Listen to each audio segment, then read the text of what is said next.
Guys, it's Deborah. I'm back, and it's day 9 of the Diddy trial. So let's just get straight into it. George Kaplan, the former assistant for Diddy, was finishing up his testimony today, and he testified that basically, the reason why he was acting like the cleanup man when it came to the hotel rooms, and why he did not allow the hotel staff to basically clean up the rooms, was because, he was afraid that they would find something that would embarrass Diddy and leak it. He said he did not have trust in the hotel staff, that they would keep discretion. He also speaks about 2 incidents that happened that basically led him to put in his resignation. One being that he says that he witnessed a time when he was on a jet with Cassie and Diddy.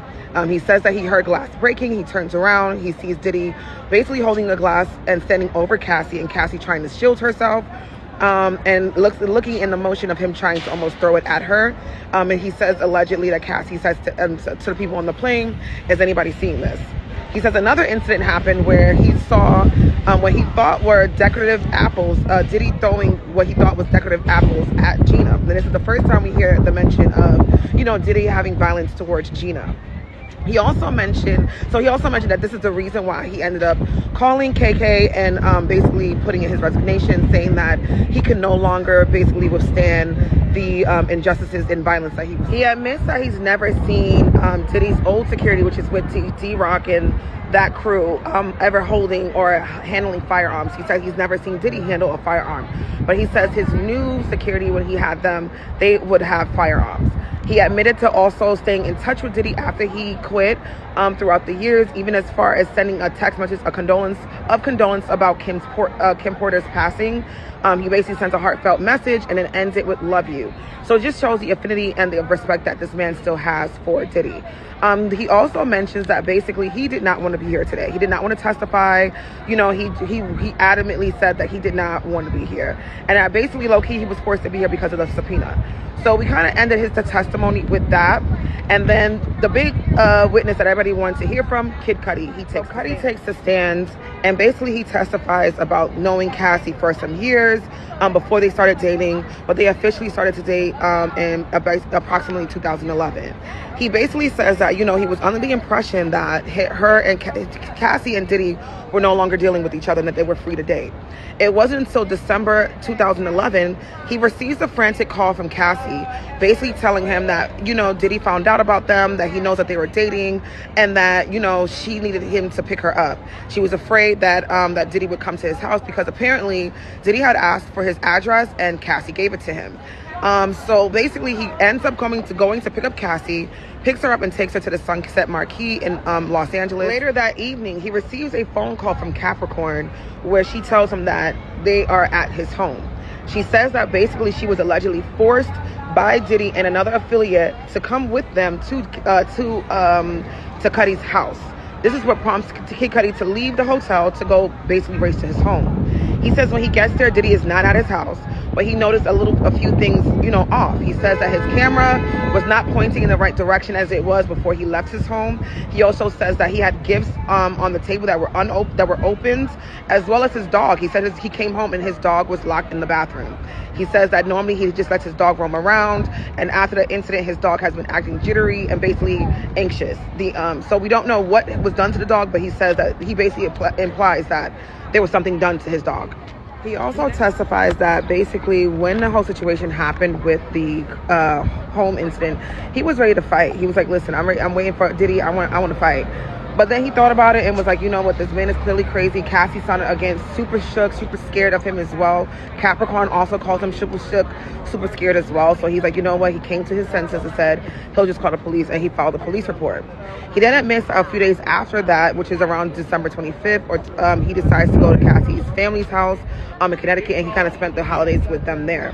He says right before New Year's is when he left, and at that moment, it was basically when they ended their relationship as well. He said it wasn't any, major breakup or anything like that. They just kind of basically just stopped talking.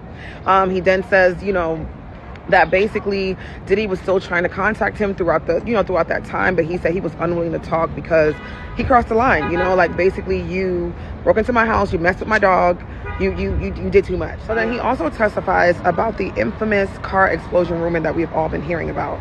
He says on January 9th, 2012, he received a phone call from his dog's babysitter, basically saying that his car was on fire.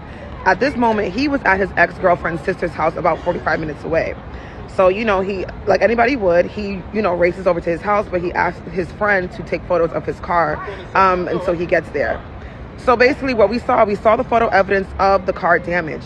It was a Porsche 911, a very expensive car, and it showed basically that someone had allegedly cut a hole through his roof and threw a Molotov cocktail into the car. And for those who don't know what that is, that's basically a bottle that's filled with flammable fluids and a cloth that's placed into it, and someone lights a flame and basically becomes a mini fire bomb type of situation. So someone tossed it into the driver's seat of the car. So we got to see the smoke damage of the car. We saw like how damaged the driver's seat door was, the cut through the sunroof, like we said, and basically just, again, like he said the car was not repairable. Basically, he was not able to repair his car after this incident. He says a day later, he then reaches out to Cassie to basically meet up because now he wants to talk to Diddy. Before he was not willing to talk. Now he's like, oh, you know what? We need to talk because this is getting too volatile. So he says that he meets up with Diddy at the Soho House in Los Angeles with Diddy's security guards there, as well as Cuddy's management. He says when he gets there, Diddy's in a corner looking like a superhero. Sorry. So he says he gets there. Cassie is not there at this moment. They talk, about basically what happened. Diddy says he's confused. Cuddy says he's confused. Basically, Cuddy says that he felt played about the situation because he was angry that Cassie even went back to Diddy after her telling him that, he was abusive and things like that. Although they did mention that Cassie never spoke about sexual abuse, only physical abuse. So they're talking, Diddy tells Cuddy, you know what, I thought you were my mans, you were supposed to be dating my girl, things like that. Cuddy says, I was under the impression that you guys were broken up. Cassie comes in sometimes later and basically tells Cuddy like, hey, things happen. Me and Diddy fell in love and this is kind of where we are now. So they kind of leave off the conversation with that. But when they stand up to leave, Cuddy says that he grabs Diddy's hand and tries to shake it firmly and asks Diddy, so what about my car? Diddy looks at him and says, I don't know what you're talking about. And so Cuddy says, you don't know what I'm talking about? He says, yes, I don't know what you're talking about. So he said he kind of chalked it up to, all right, I'm not going to get the truth from it, so there's no point in arguing about this. And so he just kind of left it at that. He then says a few years later, though, he sees Diddy again at the Soho House with his daughter. And at this point, Diddy has a different tune. He says he walks up to him and basically apologizes to him and says, listen, I want to apologize for all of the drama that I created. And, let's just kind of move on. So he kind of left it at that. And he said, you know what? He was satisfied with the apology and kind of moved on with his life after that. So when it comes to Cross now, the theme of the trial is poking holes, honestly, poking holes, because the defense is just doing an amazing job with poking them holes, okay? So basically, they just kind of got right to it. They asked him, like, hey, isn't it true that in 2011 you met with Diddy and Diddy was the one who asked you to, create a song with Cassie and you accepted? He said yes, but he did admit he knew Cassie before Diddy had asked for this song. So just keep that in mind. He also speaks about how during the break-in, they say to him, hey, did you see Diddy at your home? He said no.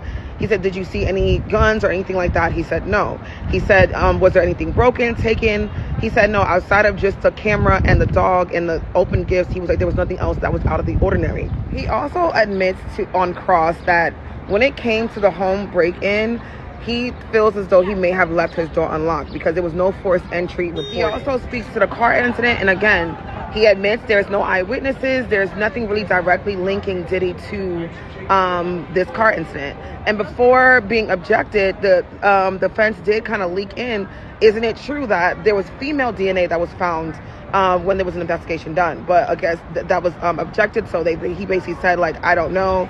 I didn't get any, further information about the car incident, so I don't know what DNA was found and, things of that nature.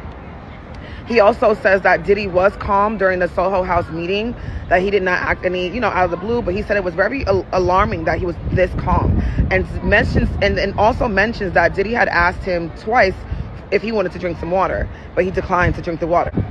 But outside of that, you know, he mentioned that basically there was no aggression that was shown towards him during this entire time, and that you know, that basically everything that he heard about violence had came from Cassie's mouth. He never seen any violence towards Cassie either. The defense also kind of drove home the point that, didn't you and Diddy get played by the same person? And isn't that person Cassie? Was she not living the double life? Did she not have the burner phones and things of that nature trying to keep you guys separate? So they kind of basically hammered it home that basically it was Cassie who was the mastermind behind, you know, just playing both of these men, and that she's the one who basically lives a double life and doesn't. Says that he also really cared about Cassie and was really sad that the relationship did end, but he said it was for the best and for their safety because the drama was just getting out of hand. And you know, basically that's kind of where they left off his testimony. It was pretty short but very entertaining, I must say. It was a very entertaining testimony to watch. We're on break right now for lunch. I believe they're going to be calling a custodian to the stands in a few, and again, I'll keep you updated on what we hear, and keep it locked in here.